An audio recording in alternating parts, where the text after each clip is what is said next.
Hi, welcome to another Power Blast podcast. So, have you ever tried to use willpower at a restaurant to stick with your eating plan? Well, stay tuned because I'm about to share 5 powerful strategies to help you stay on track the best that you can. Hey there, my friend. Welcome to the Power Blast podcast, the power of possibility, passion, and purpose. And today we're going to talk about the restaurant, one of those great things that we love to do, celebrating or just getting together with family and friends and just experiencing great food and great options.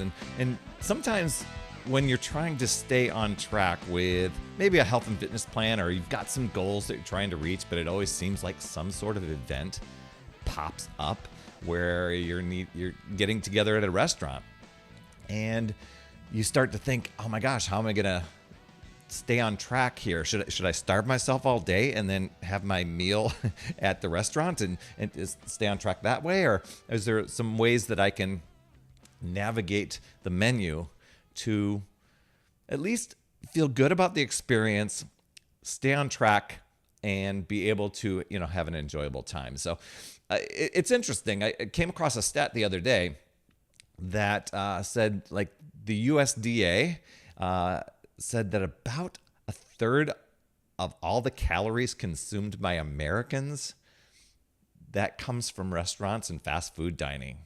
That's an incredible amount of calories being eaten. Well, I don't want to say incredible amount of food being eaten.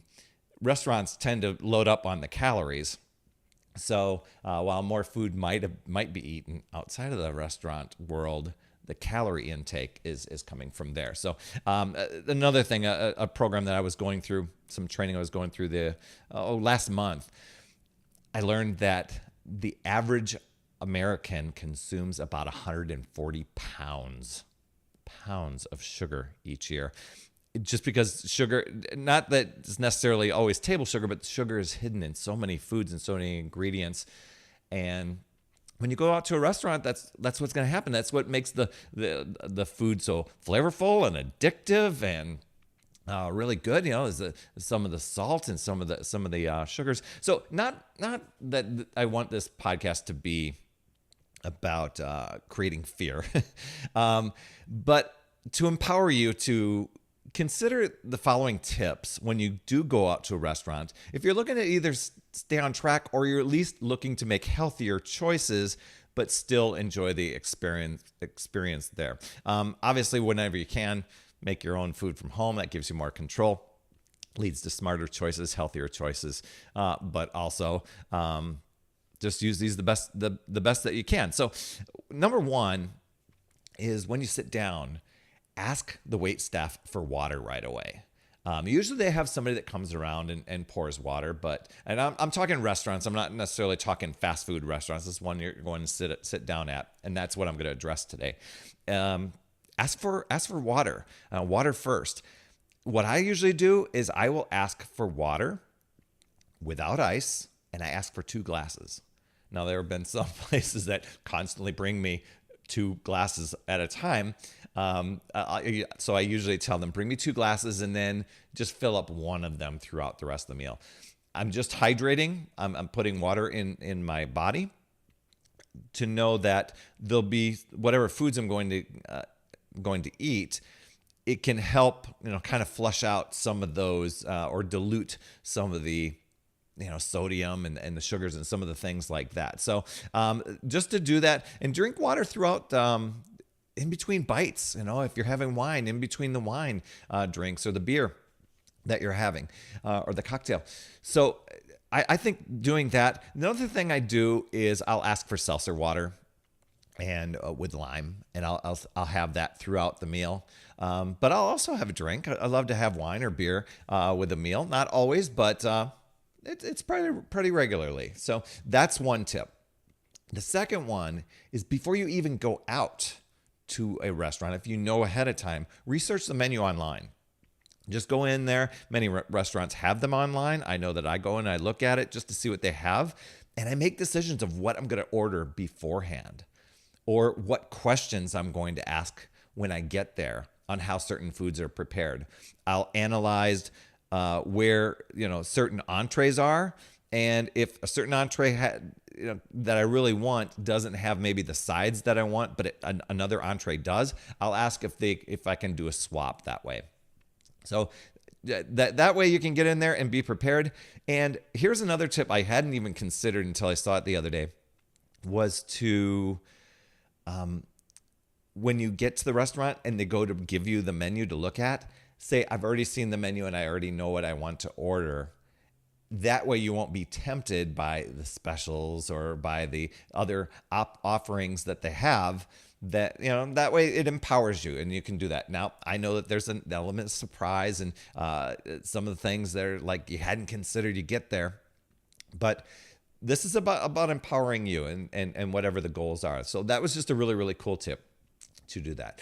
Step number 3 is, or not step number 3, but the third tip is to look for protein and veggies.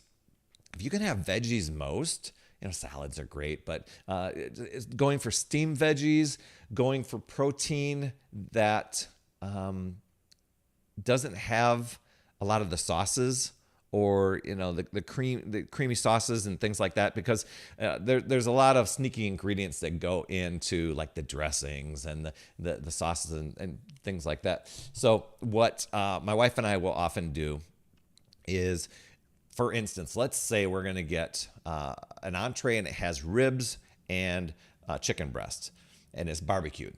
What we'll often do is ask, can we just have those baked as is without the sauce, and then bring the sauce on the side? And then we'll dip the tines of our fork in the sauce as we go through and eat our meal. And we're still getting the flavor of the sauce, but it's not lathered in it and having a bunch of unnecessary calories added to our meal. And we're still getting the enjoyment out of it. Asking for, things like seafood or poultry or beef, beans, tofu, those sort of things are great to go in there for protein options, but just browsing other dishes for, what are the things for their vegetables. Like I said, salad is great, but, go for the steamed vegetables or ask them if they can prepare it steamed if it doesn't come that way and it's written up in the description. So that's always a great way to look at it. So I think, I like looking at the menu and kind of coming up with the ideal menu or ideal entree of what I would design. There have been places that have told me, oh, I would have never guessed to put that combination together. And I said, hey, if you want to call it the Perry Special and make a new menu item, feel free. So I love to have fun. And that's another tip is when things are being customized for you, please tip your wait staff, and a lot of times we will pass on our gratitude to whoever the preparer is, the chef or whoever's making our meal.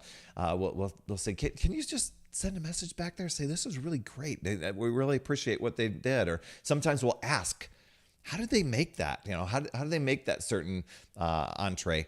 And sometimes they've given us the recipe. We've said, we'd love to make this from home. We don't live here to visit here that often, but man, if we could duplicate this at home, that would be really cool. And there have been places that have really gone out of their way to make it special for us. Next thing is to be aware of hidden carbs. Kind of alluded to this with the sauces and the things that are containing the flours and the sugar, and sometimes things are breaded. This may be a tip. I went to a fish fry not too long ago, and what I did was it came breaded. That's the way it's prepared. And, I maybe had a bite or two with the breading, and then I just found it wasn't working for me to have it that way. It wasn't helping me reach my goals. So I just took the breading off. It still was a flavorful meal. I just didn't need to have all those things. So asking questions ahead of time is really good to know if things are, made in butter or grease or breadcrumbs, things like that. I often ask for my salad, if it comes with croutons and cheese, can you put that on the side? I ask, my salads, I usually make build to own. I'll say, bring the greens. I want these veggies on it. And then on the side, I would like, and it's usually a little bit of cheese, I want the dressing on the side. If there are any nuts or berries, I always ask for those on the side as well. That way I can control what goes on there, and I'm A-okay with leaving things to not ever eat all the side stuff that they bring me. I'll sprinkle what I want on there, and then when they're cleaning up the tray, that's it. The other idea is, the other tip here is to shrink your portions. Portion control is really, really tough. They've gotten massive at restaurants, and we tend to eat what's in front of us. So one way to do it is some of the things that Hillary and I do, I know my mom and dad do, is we'll go in, if there's something that we can agree on, say, you want to split something? Because usually it's a big entree, and it's usually enough for 2, sometimes 3 people. So we will ask if we could split it, and if that's not possible, ask the wait staff is when you bring this, can you bring split half of it and put the other half in a to-go box or something to that effect? That will that'll give you an extra meal to have at home, and it won't be where it's sitting in front of you where you divide it in half and you're trying to use good judgment and say, hey, I'm not gonna eat this, I'm gonna take it at home. But as the conversation goes on, you're done eating, other people are still eating, you tend to pick at what you have in front of you. So anyway, I hope those help you when you go out there. Those are really simple tips. One other thing with the portion size is to possibly consider, instead of doing an entree, just get a few of the small, healthier options from the appetizer menu and just go with a smaller plate. That's always an option too, that way. So I hope this helped you. If you found it valuable, please pass it on to somebody that you think can benefit. And if you'd like I've got a free guide that's even more in depth on how to eat out at restaurants without the worry of expanding your waistline.